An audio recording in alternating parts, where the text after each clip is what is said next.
Good morning, everyone. So today, a quick canter through a few items. My name's Gary Cobb, I'm the airport director, and Hannah Labeo is going, as the commercial director, is also going to do half of this presentation pack. What we'll cover, so the year of 24 in review, as it is so far, airport resilience, how the airport is going to be managed going forward, what the airport vision is and how we get there, some route changes that we've seen in 2024, and then the 2025 planned improvements.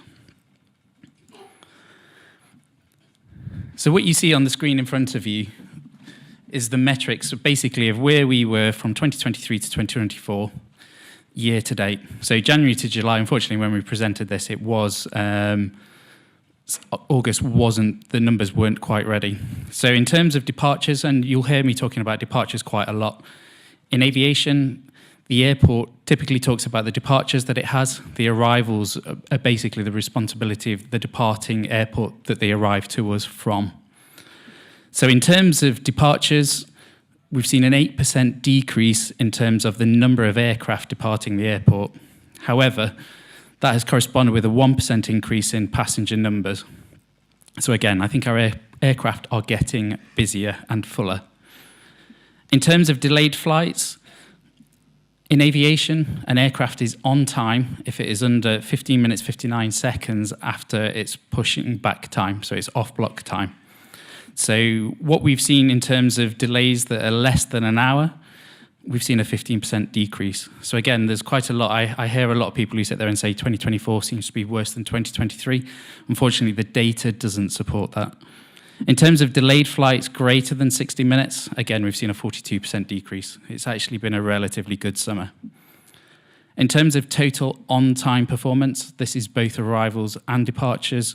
We've seen our on-time performance go from 69% to 90%, so a 21% increase. And in terms of cancelled flights, which is the flights that cause the most disruption on the island, we've seen a 41% decrease, so 111 so far this year, compared to where we were about 188. So again, a lot of sometimes what you see on social media isn't necessarily the reality, although every flight, unfortunately, seems to ripple out that way.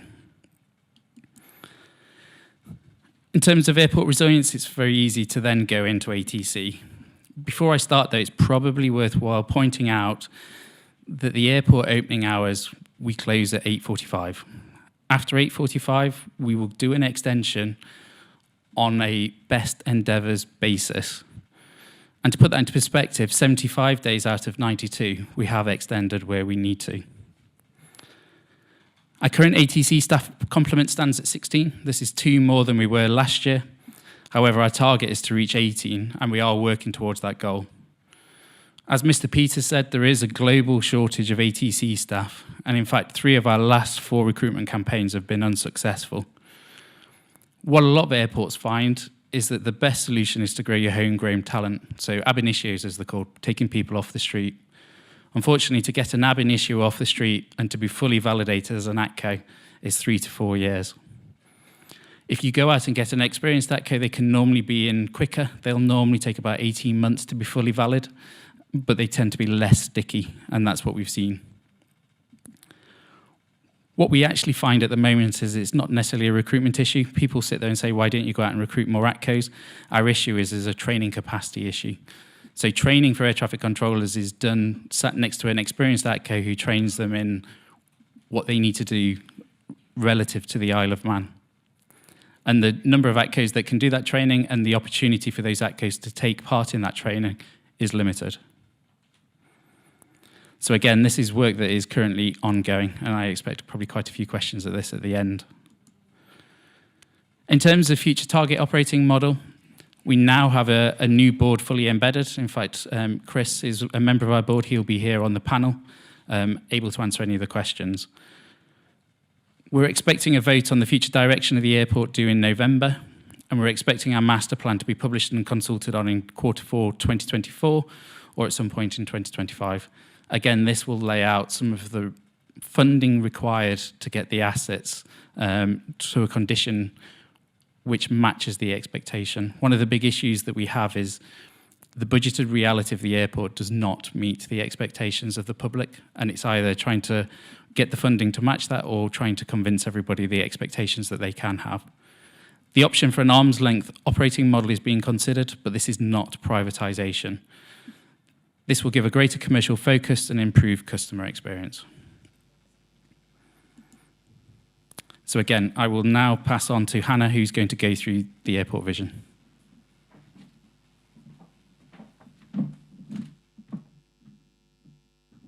Hi, good morning. My name's Hannah. Just to give a little bit of introduction of myself, I've been in the aviation industry for about 26 years now, both in the airline world and also the airport world. And actually, it was the Isle of Man government that supported me to go to university and have a degree in aviation. So I'm really pleased to be here today and give something back for that.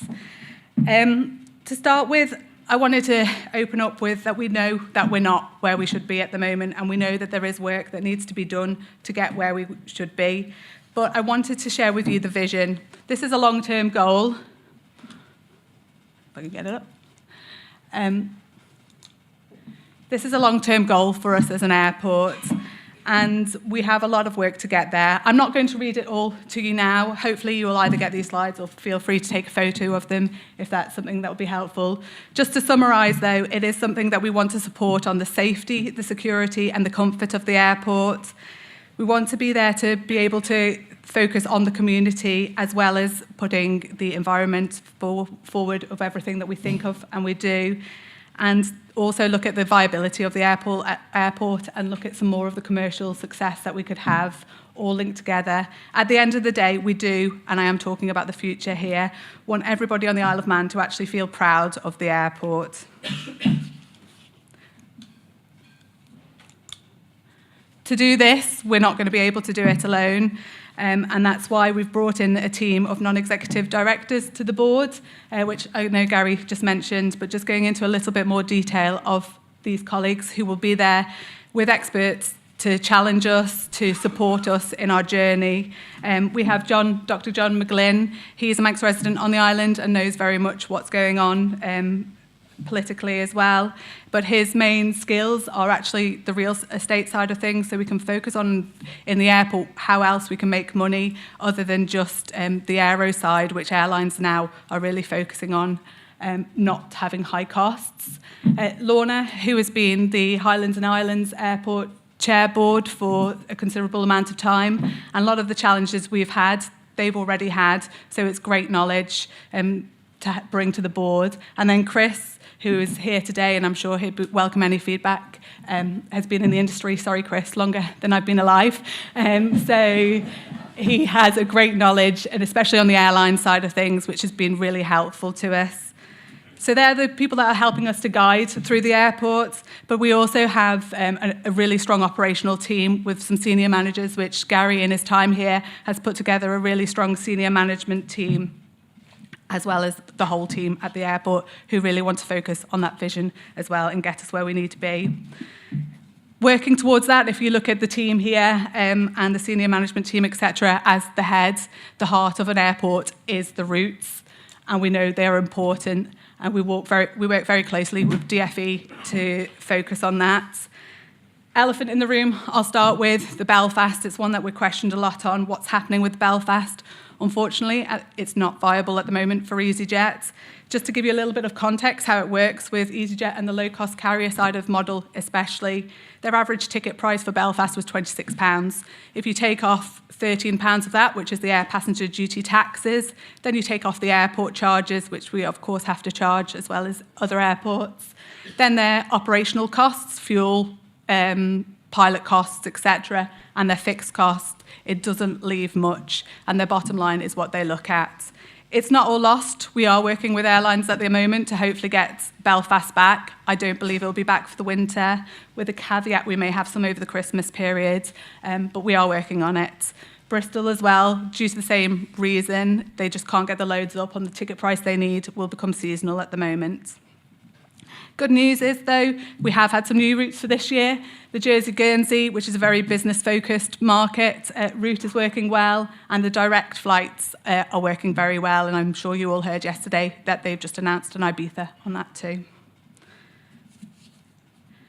So with all these new routes and hopefully more to come, we understand that the customer experience does need to improve as well. And we have had lots of feedback, so thank you for everybody who does provide feedback to us at the airport. One of the things that you will hopefully be seeing for summer next year is a brand new Costa and bar area. The work's due to start, it's not definite yet, but due to start January and to February next year. And that will be, as you walk through security, you'll have the Costa straight in front of you. I know I've been on the red-eye flight, and I'm sure you have too, where you've been standing in that queue for a coffee and then your flight's called, and that's the only thing that you want. So there's going to be 2 coffee machines, 2 tills. The customer experience will be a lot better seating with high desks, so you can charge your phone with USB points, etc. Also, the downstairs holding lounge is due to be improved. Again, EasyJet in particular are very much focused on the quick turnarounds. When that plane is in the air is when it makes money. So we do put everyone down into in that holding lounge quite early in order to get that on-time performance. It means that you are all crammed in there. I've been there too. There is some more room behind, so we're hoping to knock down that wall and make that area a little bit bigger to improve that experience as well. Other bits of feedback we've had is on our website. So we're hoping a new website will be coming in around January and to February next year, a lot more automated, so real-time information of when those flights landing, what's going on with them, etc. And happening very imminently is some more customer-focused feedback points within the departure lounge. We'll have some tablets that people can write their feedback straight away on, and it automatically will come to the senior management team and hopefully also the non-exec directors who can see that feedback directly. So we are making improvements. We know we have far to go, and please do feel free to talk to any of us, either in the networking sessions about any feedback that you have, or actually if you're in the airport, we're all around, so ask a member of staff to come and find us, and we're happy to have a chat with you or use the feedback points. Thank you very much.